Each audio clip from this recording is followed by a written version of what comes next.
If you like juicy, tender and fall off the bone ribs, but don't want to spend hours cooking them, then this is the recipe for you. Oh, woo! Oh. Big thanks to Napoleon Grills for sponsoring this episode. So, I've cooked spare ribs in lots and lots of ways.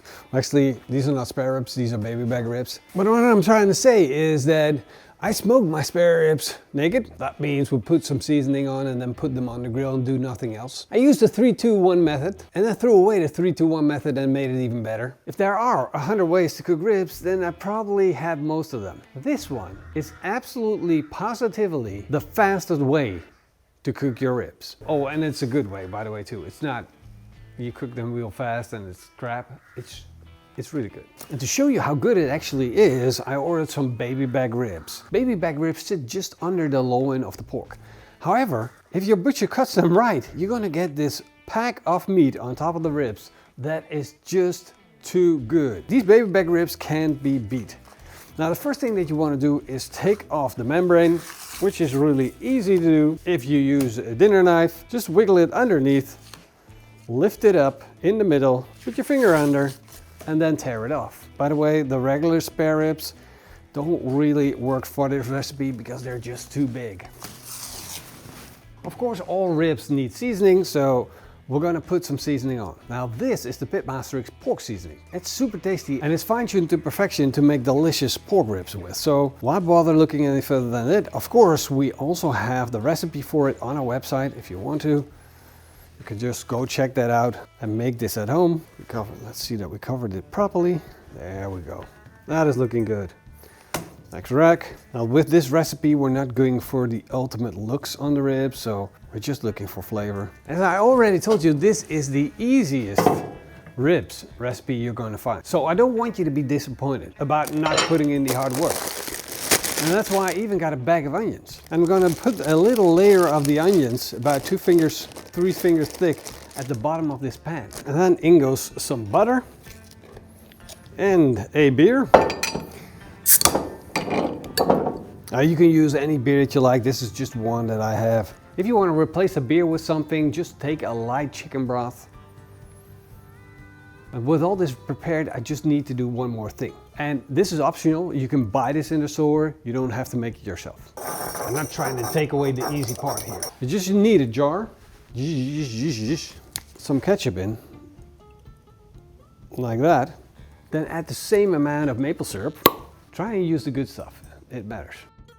A little red wine vinegar. How about half the amount of red wine vinegar? A tablespoon Worcestershire sauce. And personally, I like a little bit of hot sauce to go with that, but you can just decide for yourself. What we can do is leave out the Pitmaster pork seasoning. About a tablespoon will be enough. And then give it a good shake. Of course, we're going to perform the taste test. Oh, woo! Oh, I have the Tabasco Scorpion hot sauce. It gets me every time. So. Or you can just buy it. Now let's take the ribs, brush that sauce on. Just a thin layer. It's just to add another layer of flavor. Try not to remove the seasoning. Now we're getting a nice thick coat of flavor. And then I'm going to take this and roll it up into the pan. Set it in, and I want to try to fit as many ribs as we possibly can into the pan. There we go, another rack in. This pan is now definitely full. I can probably get maybe a little bit more in it.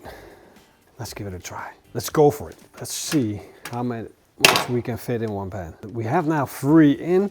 Can we add another half rack of ribs in? Yeah, there we go. That's it. That is what I'm looking for. And now the hardest part of the whole cooking process is done. All you have to do now is put the lid on. Most of the time it doesn't fit, but it really doesn't matter either. So now you're just gonna take this pan and put it in this here barbecue. Just slide it in. Of course, you can replace the barbecue with an oven. And that is what makes, in my opinion, this such a great recipe. You can make this anywhere. As long as you have something that cooks fairly even at a low temperature. So I got 4 burners on, I got them all to the lowest setting, and I'm going to need at least 3 hours of slow cooking time to get these ribs done. Could take a little longer, but we'll see what happens. And they're done. It's that easy. You just go do something else, wait until they're done, then show up, open the lid, and act like you just created a miracle. Let's open it up, take a look inside. Ooh, oh yeah, that.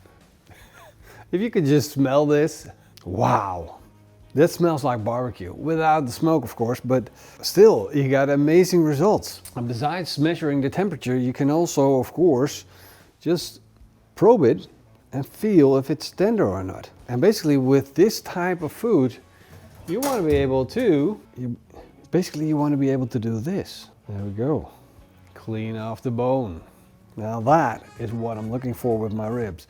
Of course, we got plenty of juice at the bottom. Look at that. So tender, so juicy. Ooh. And remember at the bottom we got all that onion, the beer, the barbecue stuff. So I'm gonna dip this into that juice.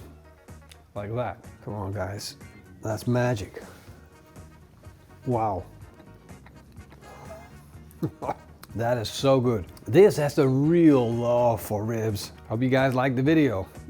Maybe it's even too easy, but I enjoyed it, and especially the reward that I'm getting out of it. See you guys in the next video. Until then, eet smakelijk and keep on grilling.